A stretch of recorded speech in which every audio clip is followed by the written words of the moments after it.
Public safety एक residential construction project का सबसे इम्पॉर्टेंट हिस्सा होता है, जहाँ पे कंस्ट्रक्शन कंपनीज़ को ये मेक श्योर करना पड़ता है कि वर्कर्स जो उस कंस्ट्रक्शन प्रोजेक्ट में काम कर रहे हैं एंड रेसिडेंट्स जो उस कंस्ट्रक्शन प्रोजेक्ट के आजू बाजू रहते हैं उनको कोई प्रॉब्लम्स ना हो और उनकी सेफ्टी का ध्यान रखा जाए।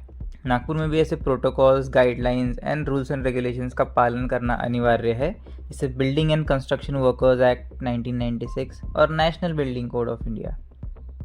क्या ये सारे रूल्स एंड रेगुलेशंस का पालन किया जाता है? वही हम देखेंगे आज की वीडियो में।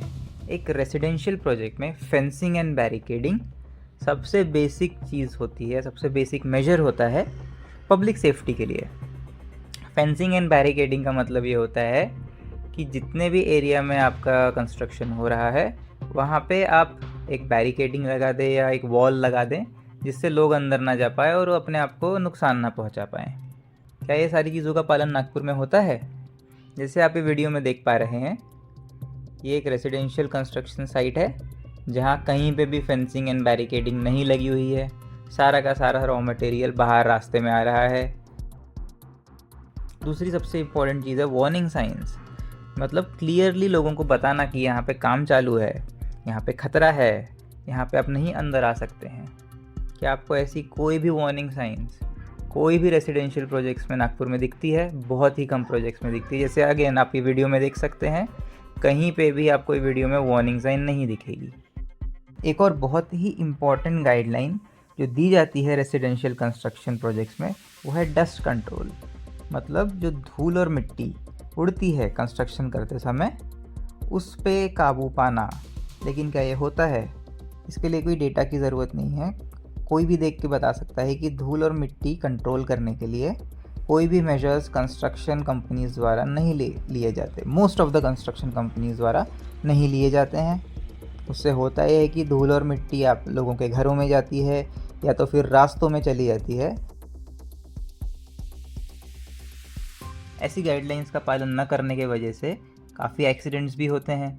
जैसे दिसंबर 20, 2023 में अथर्वनगरी 6 के कंस्ट्रक्शन साइट में एक 42 वर्षीय लेबरर की मौत हो गई 8वें फ्लोर से गिरने से। साइट में न सेफ्टी नेट्स थी न हार्नेसेस थी, इसलिए जब वो गिरा तो उससे बचाने के लिए किसी को कोई मौका ही नहीं मिला। अब ऐसी सिचुएशन में एक आम आदमी जैसे आप और मैं क्या कर सकते हैं? कुछ चीज़ें हैं जो आप कर सकते हैं। आप आवाज़ तो उठा सकते हैं। सबसे पहली चीज़ जो आप कर सकते हैं वो है आप नागपुर महानगर पालिका में कंप्लेंट कर सकते हैं। नागपुर महानगर पालिका ने एक ग्रीवेंस रिड्रेसल सिस्टम निकाला है। उस वेबसाइट की लिंक हमने डिस्क्रिप्शन में डाल के रखी है। आप वहाँ जाके कंप्लेंट कर सकते हैं और एनएमसी का ये कहना है कि वो 30 दिन के अंदर अंदर उस कंप्लेंट का निवारण करेंगे। जब आप कंप्लेंट डालते हैं तो एक पॉइंट ऑफ कांटेक्ट भी आपको दिया जाता है, जिसका नंबर भी वहाँ होता है और आप उनको कॉल करके उसका स्टेटस भी पूछ सकते हैं।